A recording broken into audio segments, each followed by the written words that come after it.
से हिरण्यकशिपु कहते हैं कि हे प्रहलाद, अगर तुम सच में ही भगवान नारायण को मानते हो तो ये बताओ कि भगवान नारायण कहाँ रहते हैं।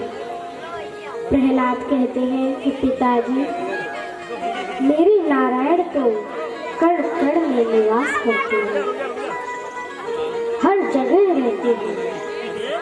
हिरण्यकशिपु ने कहा कि क्या तुम्हारे नारायण इस खंभे में भी रहते हैं? तो प्रहलाद ने कहा कि हाँ पिताजी। हिरण्यकशिपु ने कहा कि तो तुम इस खंभे को छू के दिखाओ। उस खंभे में करंट था। प्रहलाद धीरे धीरे ओम नमो भगवते वासुदेवाय करते करते जा रहे थे और उस खंभे को छीन लिया और उन्हें कुछ भी नहीं हुआ। हिरण्यकशिपु को बहुत क्रोध आया और अपनी तलवार को बहुत तेज खंभे में दिया, जिससे उसमें से नरसिंह भगवान प्रकट हुए। खंभा फट गया। बोलिए नरसिंह भगवान की। बड़े ही गुस्से में है नरसिंह भगवान, बहुत क्रोध आ रहा है और हिरण्यकशिपु को ले जाकर देहरी में ले जाकर उसका सीना फाड़ने जा रहे हैं। हिरण्यकशिपु ने कहा कि मैं नहीं मर सकता, मुझे तो वरदान है। भगवान ने पूछा कि तुम्हें क्या वरदान है? तब हिरण्यकशिपु ने कहा कि ना मैं दिन में मर सकता, ना मैं रात में मर सकता। भगवान ने कहा कि ना ये दिन है ना ये रात है, यह तो संध्या का समय है। फिर हिरण्यकशिपु ने कहा कि ना मैं अस्त्र से मर सकता, ना मैं शस्त्र से मर सकता। भगवान ने कहा कि ना मैं तुम्हें अस्त्र से मारूंगा और ना मैं तुम्हें शस्त्र से मारूंगा, मैं तो तुम्हें अपने इन बड़े बड़े नाखूनों से मारूंगा। हिरण्यकशिपु ने कहा ना मैं नर से मर सकता और ना मैं किसी प्राणी से मर सकता। भगवान ने कहा कि क्या मैं तुम्हें नर दिखाई दे रहा हूँ या फिर मैं तुम्हें कोई प्राणी दिखाई दे रहा हूँ?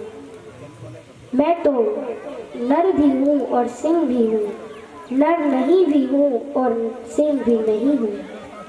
फिर हिरण्यकशिपु ने कहा कि ना मैं अंदर मर सकता, ना मैं बाहर मर सकता।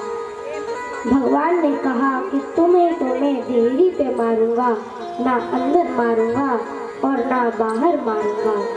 यह कहते हुए भगवान ने हिरण्यकशिपु का सीना फाड़ दिया और उसका उद्धार किया। बड़े ही क्रोध में है। देवता माँ लक्ष्मी के पास गए हैं कि हे माता, अब तो भगवान का क्रोध आप ही शांत कर सकते हो।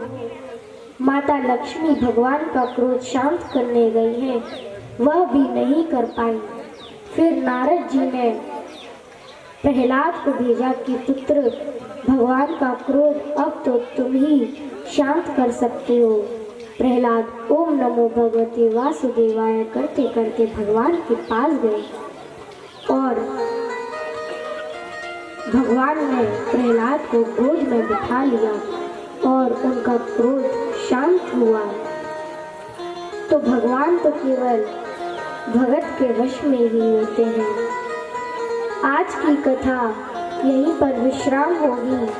कल आप सभी कृष्ण जन्म और गजेंद्र और ग्रह का संपूर्ण कथा और अन्य कथाओं को श्रवण करेंगे।